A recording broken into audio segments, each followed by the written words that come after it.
So those of you that have watched enough of these videos know that every time I say something like that, I generally miss the next ball. So let's all keep everything crossed. Hey guys, welcome back down to the channel, and yes, it's in the frame. Now, before we go any further, this is going to be the last in the frame video for a while, and I can hear you all crying out there in snooker YouTube land. We've had so many dedicated watchers, we get so many positive comments. Thank you so much for your interaction. However, there's no getting away from the fact that the numbers of the views for these videos has been going down. So before it gets stale and everyone starts getting sick of it, we're going to move on to something else. It's not the end of In the Frame, and in the Frame will come back at some stage. It's done us well, it's served us well over the last few months. And if you are new to the channel, there are 23 of these videos to track back and watch from when we resurrected the channel at the turn of the year. So listen, you can fill your time. You can go back and watch them all. There's been some 147 attempts. There might have been the odd 147 in there. And there's also been some hilarious misses. Anyway, for those of you that are new, as I say, this is going to be the final one for a little while. This is where I take on the role of both players. I play myself and I explain why I'm doing what I'm doing. And as always, I'm going to use the spotted cue ball so you can see the spin. I'm breaking off this time from the green side of the brown, so that's left-hand side on the end red, and I'm trying to get the cue ball back to this position here. So with no further ado, let's get the frame underway. Now, I caught that red slightly on the thick side, good line of the cue ball, but because I hit the red slightly too thick, that red has tracked back up the table and has left a scoring chance for my opponent. Now, step in as player B. Just going to try and cut this red in here. I'm not really playing for a specific colour, just try and cut it in, plain ball, no side spin, back up for blue or baulk colour. Yeah, that was nicely played. They're not as easy as they look, those. I've certainly missed plenty of those in my life. And do you know what? There are 4 loose reds, but I'm going to go crashing full pace into the pink here. I'm going to try and smash the blue into the middle pocket and down onto the pink and spread those reds far and wide.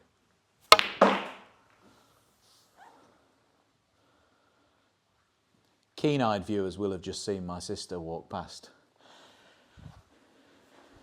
Don't worry about us filming, Jane. We're okay. Right. Quite good, that split, as it happens. You know, sometimes when you hit it that hard, you do take a chance that, you know, a red could go in or a colour could go in. Actually, that's finished quite well. I'm going to try and pop this red. And there's not a great deal of room to finish on the black, but if I can cut it in left-hand side here, just to bring the cue ball back towards me a little bit. Not sure that's gone far enough. That looks very, very tight. Let's see, how did I do? Oh dear, that's very, very tight. I think I can pop the black, but I'm going to have to play it with left-hand side and almost bend the cue ball around the red. That left-hand side, as it collides with the black, because it will be so slow, throws the black to my right and hopefully should make the pot. So left of centre striking, not very fast on the cue ball. Yeah, nicely done. You could see the spin on the cue ball actually. Just sort of twists the black in. Okay, well, I'm in a bit of trouble here actually. This shot now is going to dictate how far this particular visit goes, because I can't pop this red and avoid cannoning into this one. A cannon on that one snookers me on the black. What I really want to play is to pop the red, cannon this one, and in hitting this red, also hit this one and leave the cue ball where that red is. I can't pop this red and screw directly into this red. So this is quite awkward. I just wonder whether I can get the cue ball to come more this way into this red rather than that one. I'm just looking at it again. Really got to spin this cue ball, really got to bite into the back of it. Hopefully black next after this red. Well, do you know, I didn't think I could do that, but I was able to. The angle was there. just bridging over this red ever so slightly, just makes this next shot just that little bit more complicated. But it looks as if I've only got to drop this ball in. We've got people walking around here. Don't worry about us filming. My sister doesn't appear on all the videos, guys. Now, I'm actually going to just pop this black and I'm going to stun into that red next door. That should leave me on a choice of reds. Just a little gentle stun shot. Yeah, and it's taken a few shots, hasn't it? But we've finally got into a nice position. That takes this contribution to 22. And a little stun shot on this red for the black. And another stun shot into that red there, just by the side of the cluster. Just nudge it out of the way will leave me on this red by the pink and the two that are over the pocket. Just a nice little gentle cannon, just to gently move that red out of the way. There you see, don't need to hit that too hard.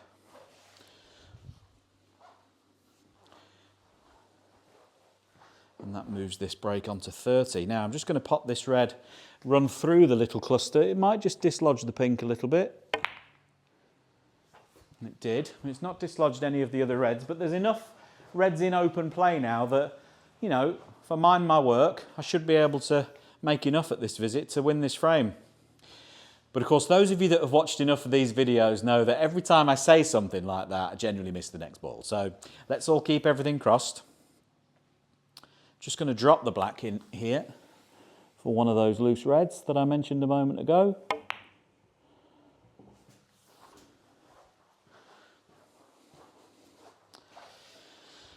And that takes the break to 38, I think.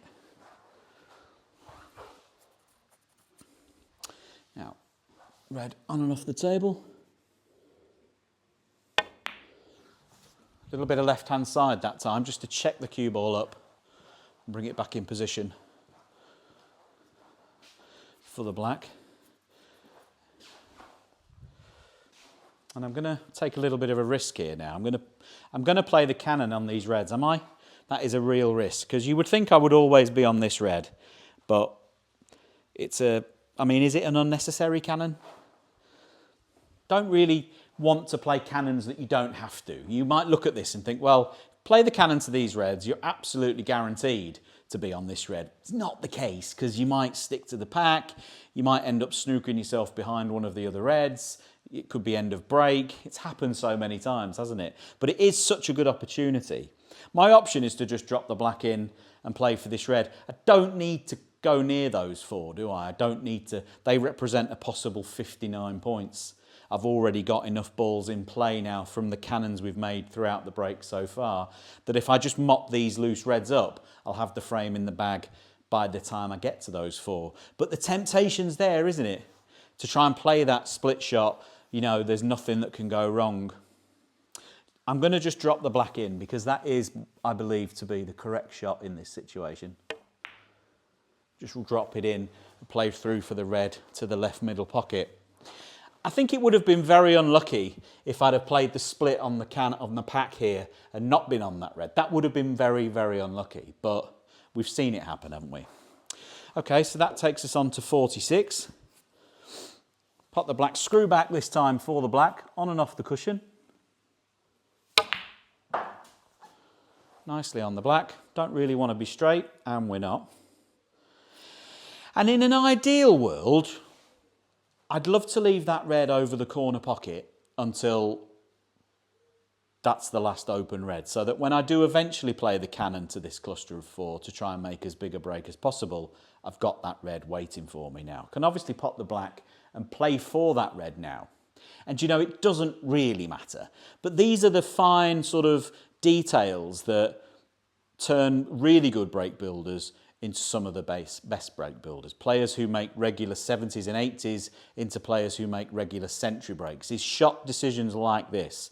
Imagine these three reds aren't here and I'm on the black nicely. If I play the split to these four, that red there is a great reserve red, isn't it? So it'd be lovely to leave that red there until I actually need it. So on that basis, I'm going to pop the black and play with topspin around the two cushions, and I'm playing for an area over here where I'm playing for this red or this red. Now if it doesn't work, obviously I've got the red over the corner pocket. Break stands at 47, so we're not too far from the line here. Anyway, I'll just top the cue ball through.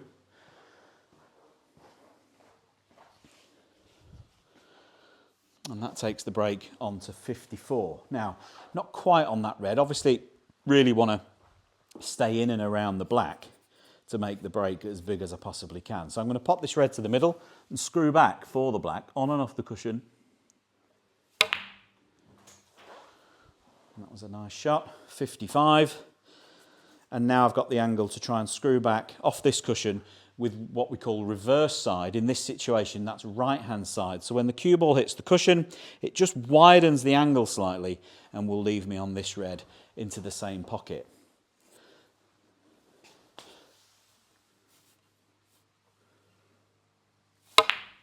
There you see the side on the cue ball, and that just widened that angle ever so slightly, just nicely out for that red that I mentioned a moment ago. Now, if I'm being super, super picky, it's gone a little bit further than I would have wanted it to. And we're at that point of the frame where the break's gone up to 62.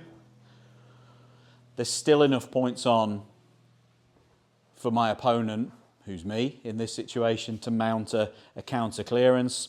And you know what? At this stage of a frame, at this stage of the break, this red into that corner pocket, it's just missable. It's just that level of difficulty which you don't really want to be playing at this point of a frame. So with that in mind, I'm going to play the reserve red now. I did want to leave this red until a few shots later, but that's the point of a reserve red, isn't it? Don't use it straight away. It's there for you when you need it. 62, pop the red for 63 and the black for 70, and then we're only one red away from winning the frame at this visit. You know, don't let your ego take over and think, well, I wanted to, you know, go about the break that way. That's the way I'm doing it. You've got to be flexible. You've got to allow yourself that room to change your mind if a better option comes along. Now, I struggle with this. There we go. Right, so that's 63. I need the black and one more red. I'm going to pop this black, and again, with reverse side, right-hand side again, it's going to hit this cushion and spin out into this zone for this red, but into this corner this time. Right-hand side on the cue ball, nice screw shot on and off. There's the side. If you see those spots on the cue ball, you could see it spinning. And now the red that we need to put the frame to bed is at our mercy. Break moves on to 70. There's only 75 on this red for the frame. I'm going to leave a nice angle on the black to split the reds. Although I don't think that's the best shot I've ever played. That takes the break to 71. And it's a bit of a forcing shot. This I could play for the loose red, but I've got an angle to split the reds, so when in Rome. Oh, well, I only managed to knock one of the reds out. That takes the break to 78. And that red still passes the blue, so let's see if we can pop this red to the corner pocket. Wouldn't it be nice for the last in the series of In the Frame if we finish with a century?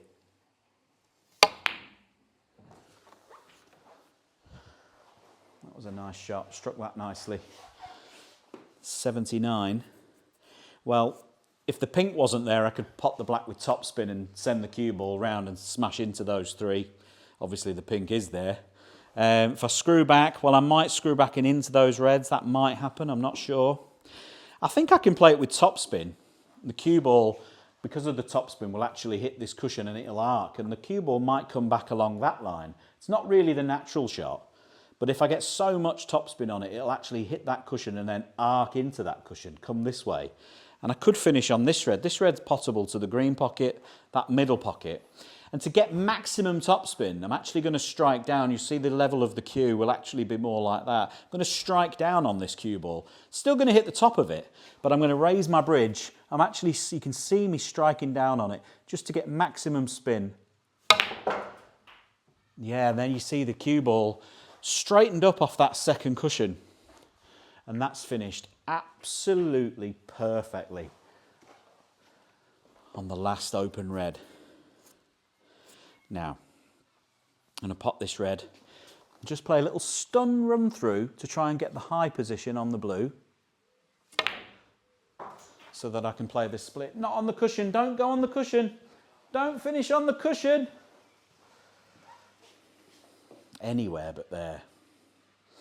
Well, now I can't attack the reds. That's 87.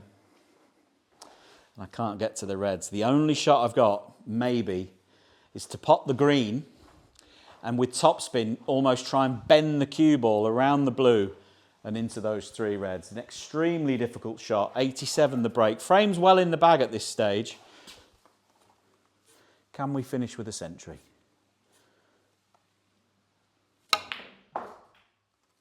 Oh, that's a great shot. Go on, be nice. Be nice. One time. Oh, yes. What a shot that was. If I don't say so myself. I'm delighted with that shot. What a shot that was. Right. Pressure's on now after that shot to make the century, isn't it? Right, I need to pop this red. I'm cueing over the intervening red. Can only hit the right-hand side of the cue ball and the top. So I'm going to come across here, back for the blue. And if I get here, then those two reds, which I just expertly cannoned into play, are potable. So, back across for the blue into the middle. There you see the side spin working nicely. Break moves to 91. I'll play a little stun shot now just to keep the cue ball this side because both of those reds are potable into that other corner. So it doesn't really matter which one I finish on. That takes us to 96. Let me know, by the way, as well, if you can hear my shoes in this video because they're new and they are squeaky. Let me know if they're annoying you as much as they're annoying me. Little stun shot for the pink. 97. There you are, that's the shoes. Now, just the pink to finish with a century break. Yeah. Did you hear the crowd? I didn't hear them that much. 103. Okay, let's try and finish with the biggest break that we can. Play for the black. It's not the best shot I've ever played. Now, play this with top and right hand side. Watch the cue ball spin up off the two cushions for the yellow. Not easy to get it there with that much spin on it. Now, need a good shot with the rest to try and make the total clearance. We're at 111. Play a little soft stun shot off two cushions with a bit of right hand side. Try and get the green in its own pocket. Oh, goodness. Well, the total clearance wasn't to be, guys. It was a really nice way of finishing the In the Frame, the series. For now, you know, it will come back at some stage. 111. That frame is in the bag, as are the others. If you want to go back and watch all the others, there are plenty to watch, as I said at the top of the video. But don't worry, there'll be much more content on its way very, very soon. And I'll see you on the next video.